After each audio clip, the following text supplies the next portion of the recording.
Hello, dear participants and all kinds of viewers. Assalamu alaikum. I would like to welcome you to my virtual lecture presentation, specially made for honors first year students. Actually, I have given a lecture by this time for different years, but this time I have come here with a special video lecture for honors first year students. You know, for this reason, I have chosen reading skill. And there are actually 4 papers in honors first year. Basically, I would like to talk about English reading skill. And it's a very major topic, one of the major topics, one of the major papers of honors first year students. And I would like to talk about and discuss important aspects and also how to cope with the situation, how to tackle the problems of English reading skills in this lecture. So welcome you again to this video lecture. I am Mazharul Haq, Assistant Professor, Victoria Government College, Department of English. So for reading skill, my first thing to let you know is I would like to let you know that in English reading skill, there is no particular syllabus actually. There is no confined syllabus like a writing skill or reading poetry or prose.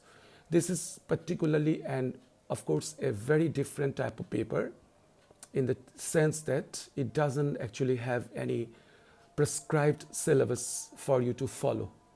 So I would like to show you today some tips and tricks of actually practicing reading skills in the home and to get yourself prepared for the final exam. So, dear participants, let's start. Hope you are actually having a very good time at your own homes and listening to our lectures. So, listen, for this type of discussion, I have just to get some help, I have decided to work and to talk with a book, and I have chosen a very important book for English reading skill first year, that is Build Up Your English.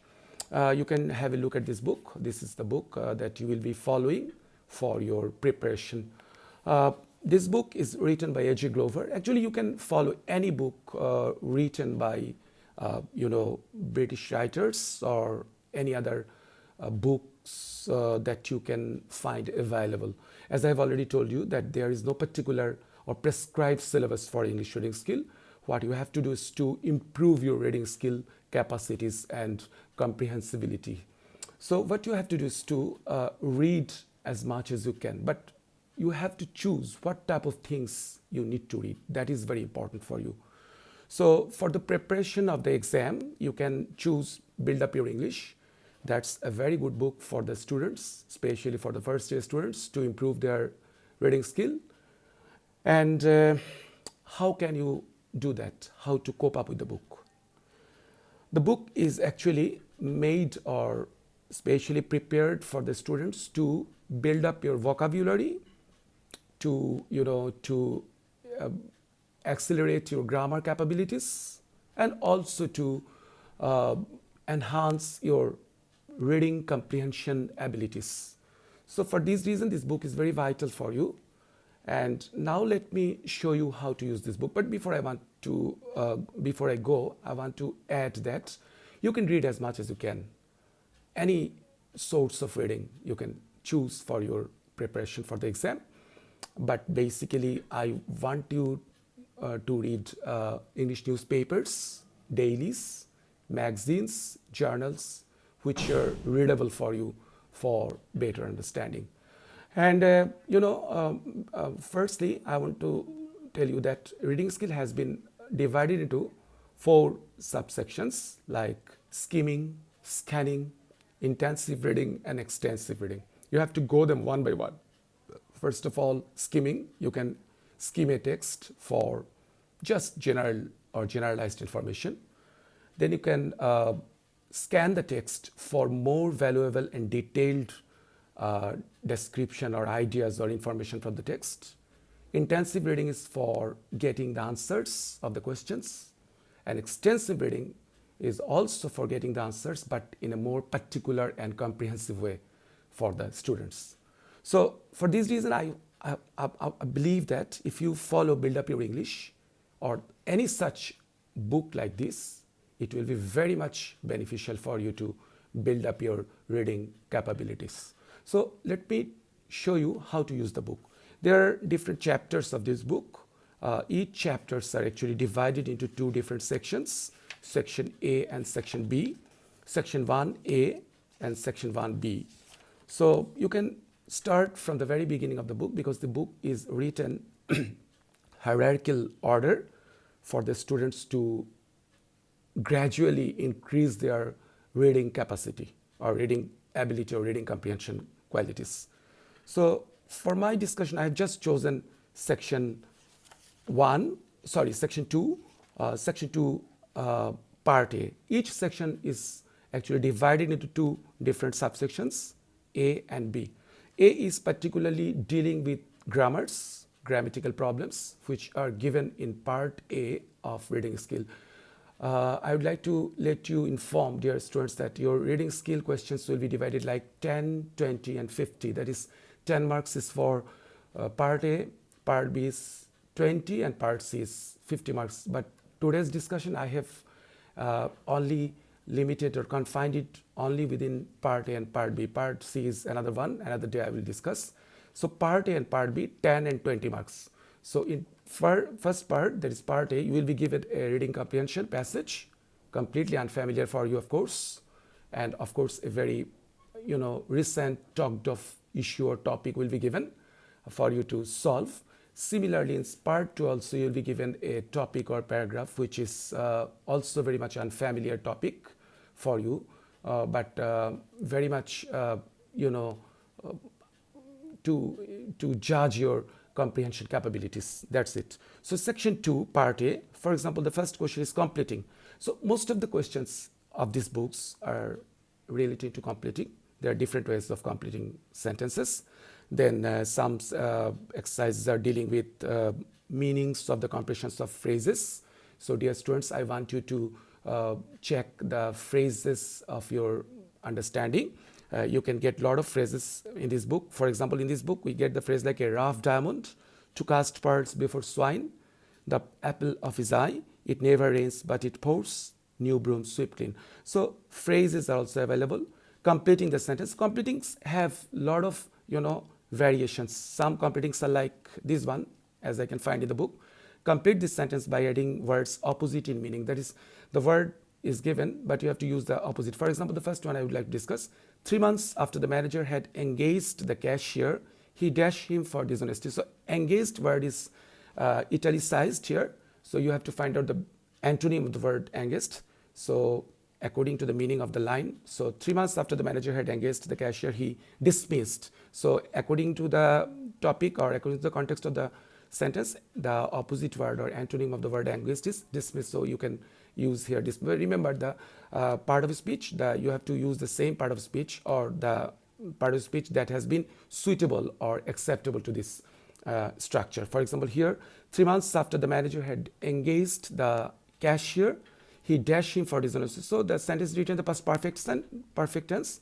So next part would be, of course, past indefinite form. So he dismissed him for dishonesty. So similar way, all kinds of fill in the blanks are given. So these are the things that you need to consider with. Another question here you will find, you don't need to, dear students, I would like to inform you for a better understanding that you don't need to actually solve all the questions of this book. You can choose those questions which are relating to your exams. But I can tell you that if you solve all the questions, it's good. It's well and good for you. There is no problem with that actually. But if you want to limit your reading, or if you think that you need to study other subjects, then you can choose the exercises accordingly. So another one, number 8, section 2, page number 8. Change the passage of the dialogue into indirect speech. A long paragraph passage is given. Paragraph is given.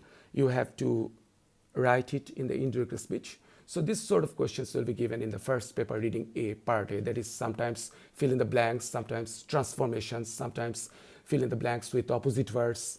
This sort of grammatical items may be given in part A. But part B, it actually fully on your reading comprehension question. That is 5 questions will be given, 20 marks will be for that. So for part B of your reading skill or reading introduction to reading part of your exam, you have to read part B of this book. That part B is solely on a paragraph, as is comprehension paragraph is given. You have to read the whole paragraph and write down the questions. But today I would like to tell you how to write down part B. Part B is, as I've said you already, exclusively on questions and answers from the comprehension. So for this reason, you need to read the comprehension and understand the structures and words very clearly. So my first tip in this part is that you read out the question first. That will be very much helpful for you to understand the text. So for this part, as an example, so there are 5 questions given. I would like to read the 5 questions. What did the explorers see in the soft earth? Number B, how did they know that the footprints were new ones? Number C, why did they suddenly stop speaking? Number 4, what were these strange creatures doing? And number 5, why were the men so very excited, do you think? So why did I tell that? Because if you read the questions first before reading the paragraph, you can get some prior idea about the paragraph. I mean, if you read the question earlier than you're going to the text, you can get some idea about the paragraph, about the story or subject matter of the paragraph. Then you can go to the paragraph for getting the answer. So first read out the questions carefully, but don't waste time. Then you can go back to your comprehension passage from which you can gather your answers one by one. But remember that you need to write down the answers at your own words. That is, you can get the help from the text, but do not copy it as it is. I mean, do not write it just as it is in your text. You have to take the answer from the text and then write it at your own words. But remember, dear students, you need to see or have a look at the tense that is used. For example, the first question, what did the explorers see in the soft earth? The question is written in the past indefinite form, so your answer would be written in the past tense, of course. What did the explorers see? So you can see the question is given in the past tense. So this is the way of getting and answering questions. So you have to remember it very well.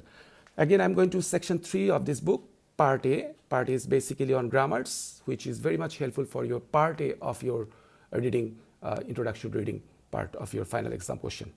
So here the question is, form adjectives from these words and then use these adjectives in similar sentences with meaningful understanding. So for example, the first one is brute, rust. So the adjective of brute is brutal, brutish. So you can make a meaningful, understandable sentence with this word. Rust, rusty, waste, wasteful. So dear students, please, I strongly suggest you to practice it hard regularly, this book especially, in order to do well in this paper. And not only that, it can help you build up your reading skill capacities and understanding. If you practice this book from the beginning to the end, all the sections A and B, I can definitely tell you, you will be able to not only cut a good figure in the final exam, it will be very much helpful for you to read any text easily and without wasting any time. So I'm requesting you to read the book and practice it hard. There are a lot of examples and exercises given.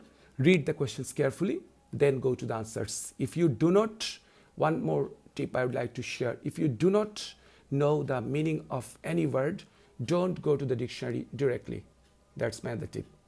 You have a lot of dictionaries available in the market, but Oxford Advanced Dictionary of Current English, OALDCE by A.S. Hornby, is one of the most recognizable dictionaries that you can purchase for you, or Cambridge, Longman, all of them are good for you. But remember, that should be English to English dictionary.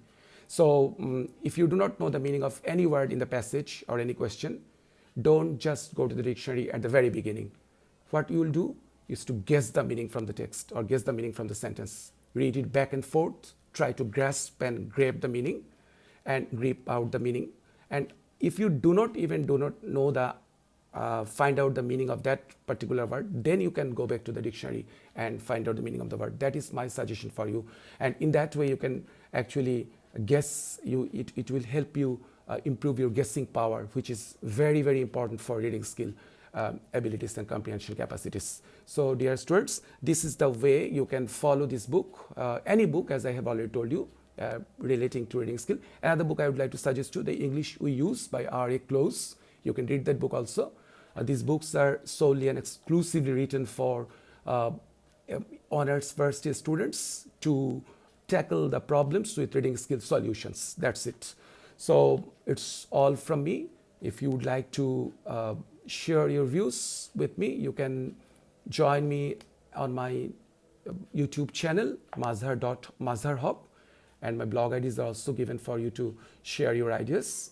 And one more thing I would like to share before I finish, that I can give you some particular text. For example, if you can, after following my lecture, if you start doing this book, that is English for Build Up Your English, section 1 and section 2, as your own way, do it, because there is no solution book for this. You can try it out with the help of a dictionary only.